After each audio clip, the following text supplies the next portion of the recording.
Hey everyone, and welcome to This Explainer. Today, we are diving deep into the absolute behemoth that is modern manifestation and wellness culture. We all see the hashtags, right? We see those perfectly curated morning routines on our feeds. But today, we're breaking down the source material to figure out what is really going on beneath the surface of this massively popular trend. So, let's kick things off with a scenario. Picture this. You've got a young student, maybe they're renting a tiny room in Delhi, it's 2 a.m.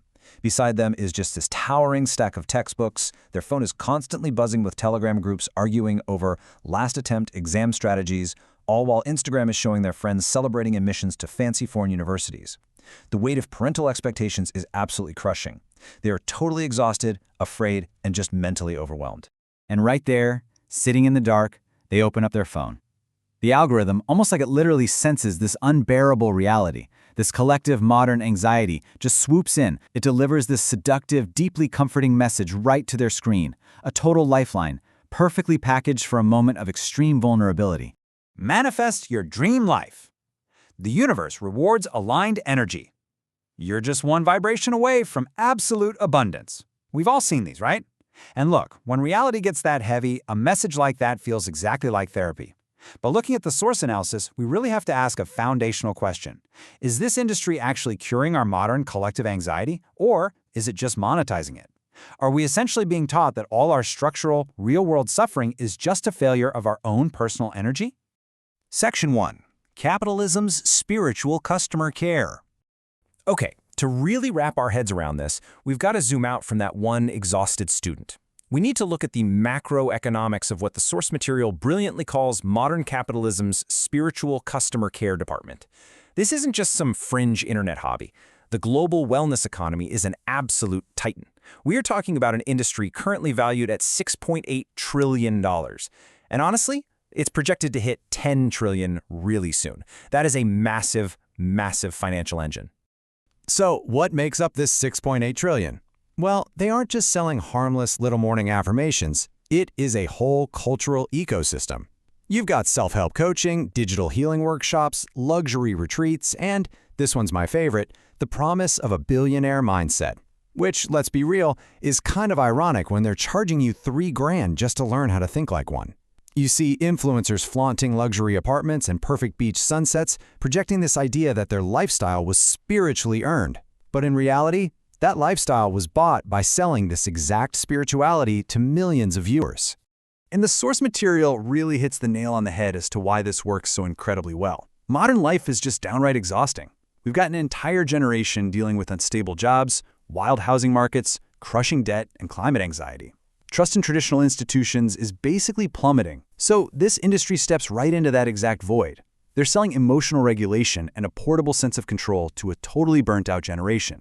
They promise that, hey, even if the world around you is completely chaotic, you can actually control reality just by changing the way you think.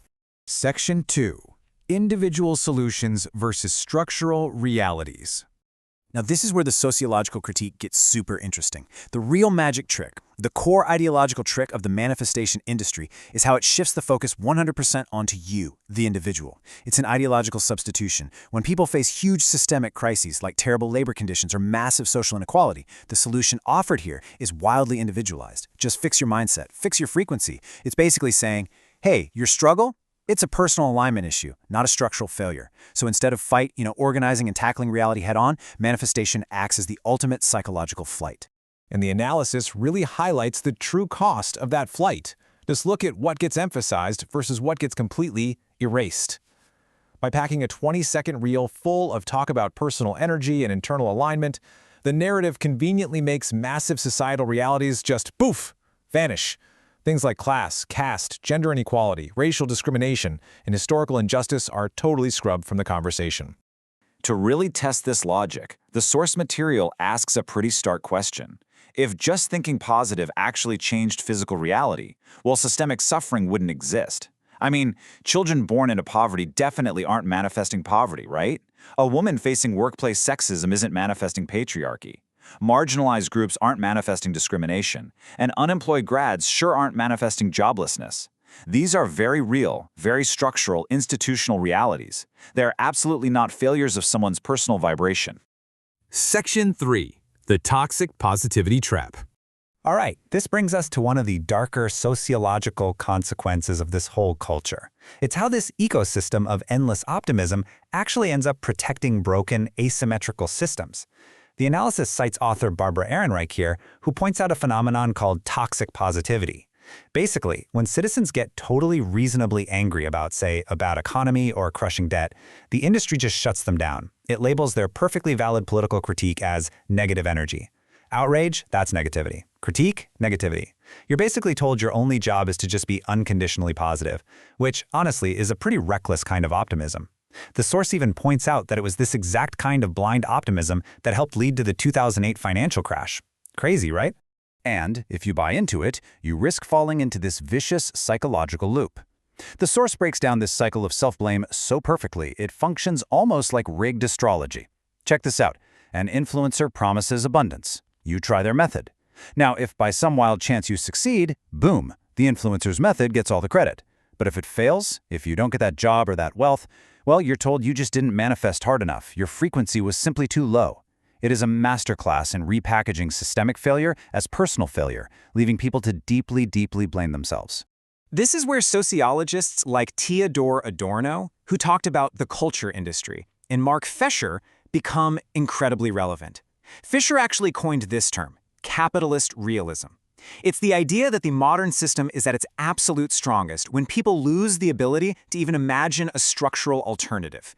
So instead of imagining a better society for everyone, we just try to mentally manifest our own individual survival inside a broken one. Section 4. The end of collective dreaming. So what's the ultimate impact of all this? Well, telling an unemployed or marginalized person to just fix their frequency instead of helping to fix the economy is at its core a deeply anti-democratic action. The source makes a great point here. A functioning democracy literally relies on citizens organizing collectively. It relies on a shared imagination where people stand up together and demand dignity, education, and stability. But manifestation, it hyper-individualizes everything. Your struggle for a job, for education, or for basic stability suddenly gets twisted into a private spiritual failing rather than a collective societal issue. The ultimate goal of this setup, according to the source, isn't just to control how we work, it's to colonize our imagination.